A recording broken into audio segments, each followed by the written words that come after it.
अस्सलाम वालेकुम, मैं हूं आपका एस्ट्रोलॉजर सलीम समी। आज पर एक नए टॉपिक के ऊपर आपसे बात करते हैं। आज का टॉपिक मौजूदा स्टार कंडीशन जो है वो क्या रंग दिखाएगी आगे जाके। आजकल चप्पल या बूट मारने का रिवाज चल रहा है। मून, सैटर्न और मार्स के कंजक्शन था कल, जहां ये नवाज शरीफ के साथ और इमरान खान साहब के साथ जो हुआ, दोनों के साथ बुरा हुआ, लेकिन आवाम का ये रिएक्शन कितनी देर तक रहेगा और किन किन लोगों के ऊपर रहेगा। क्या इसमें मीडिया के लोग भी आएंगे और ब्यूरोक्रेट्स, एस्टेब्लिशमेंट के लोग भी तो नहीं आ सकते, क्योंकि जो मौजूदा स्टार कंडीशन है 14 तारीख को सन भी हाउस चेंज करेगा।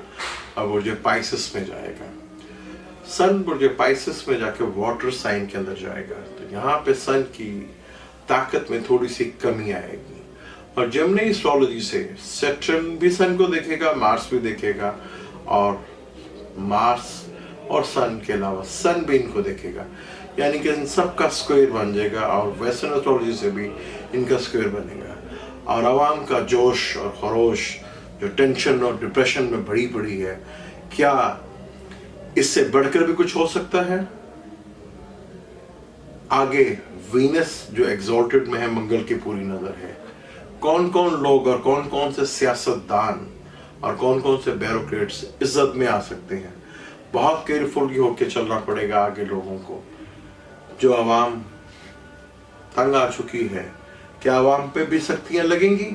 तो सैटर्न और सन का भी स्क्वायर होगा, और जेमिनी एस्ट्रोलॉजी से सन और सैटर्न का नजरियात बनने से क्या आवाम पे फिर कोई बिजली गिरेगी या कोई नया कानून बन जाएगा इन लोगों के लिए जो चप्पल या बड़े लोगों को मारते हैं। वीनस का भी शर्फ के घर में बैठना और मार्स का देखना, सन का भी वहां पे बैठ जाना, मीडिया के लोग भी एक्सपोज हो सकते हैं। फिर कोई सेक्स स्कैंडल बाहर आ सकता है, फिर कोई टेंशन और डिप्रेशन, फाइनेंशियल एलिगेशन लग सकते हैं, कोई नई लीक्स आ सकती है, किसी का नया फाइनेंशियल स्कैंडल खुल के बाहर आ सकता है। अब सियासतदानों के अलावा किसी ब्यूरोक्रेट्स का भी और किसी एस्टेब्लिशमेंट का भी आ सकता है। आने वाले वक्त थोड़ा सा मुश्किल है, काफी टेंशन, मार्स सैटर्न का कंजक्शंस काफी टेंशन और डिप्रेशन ला सकता है। जैसे कि पहले भी बताया था आपको कि ये टाइम नॉर्मल नहीं है, अब नॉर्मल टाइम है। आवाम को भी बहुत सोच समझ के बाहर निकलना पड़ेगा, क्योंकि यहाँ पे हालात खराब हो सकते हैं। टेंशन और डिप्रेशन बढ़ेगी।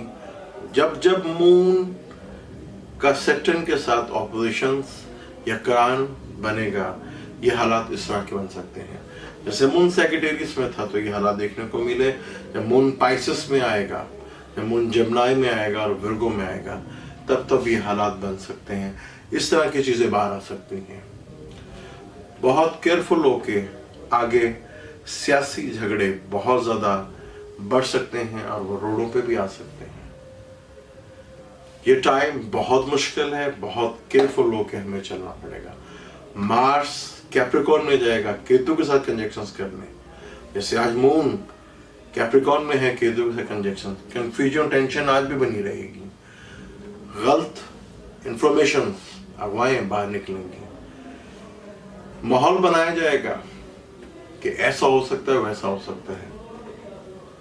जो यहाँ पे सोच रहा है कि हम अपने मकसद में कामयाब हो जाएंगे, जो सोचेंगे वो होगा नहीं, क्योंकि स्टार कंडीशंस थोड़ी सी मुश्किल है।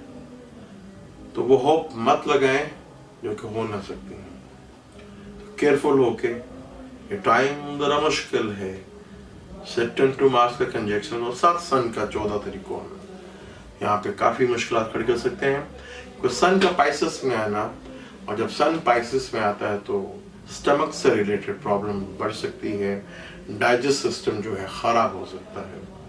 केयरफुल होके इस तरह के वाक़ये मजीद हो सकते हैं। और मीडिया से रिलेटेड भी कोई किसी मीडिया एंकर की या मीडिया पर्सनैलिटी की खबर भी बाहर आ सकती है, और उसमें एस्टेब्लिशमेंट और ब्यूरोक्रेट्स भी हो सकते हैं।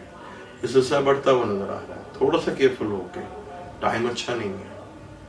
टाइम 45 डेज का थोड़ा सा टेंशन वाला है, क्योंकि यहाँ पे मार्स सेक्टर का कंजक्शन और सन का भी अब नॉर्मल टाइम कहलाता है और मुश्किलात लेकर आता है। केयरफुल होके अब मुझे दें इजाजत, इंशाल्लाह नए फिर किस टॉपिक पे बात करेंगे। अल्लाह हाफिज।